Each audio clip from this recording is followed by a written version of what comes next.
This is verse 14 of the 26th chapter, Gospel of Matthew.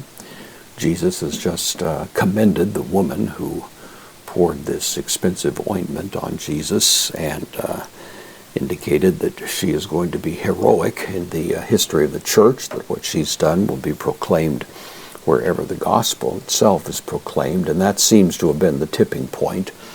At least that is the implication of Matthew's use of the word here, tota, indeclinable adverb, means then. It can sometimes mean then in the sense of immediately following, or it can mean then in the sense of following logically. It's a word that has several different possible meanings, but it certainly suggests a idea of in consequence of, and I think that's especially in Matthew's mind here, in consequence of this, then, as a result of this announcement by Jesus, we hear of the actions of Judas. Peruthes, aorist participle, deponent verb from peruomai, I go, and this is the aorist participle, having gone.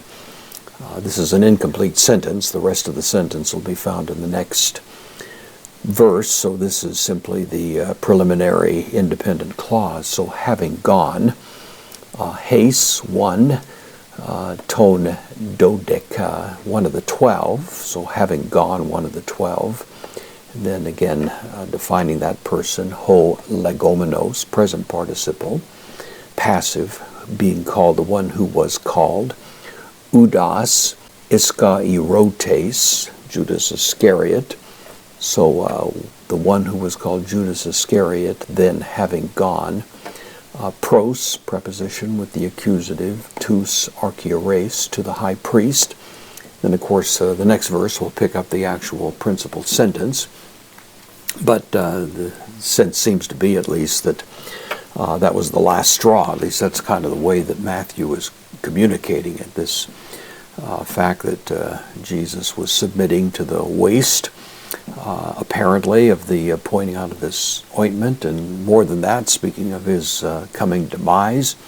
All of this appears to have been more than Judas could abide.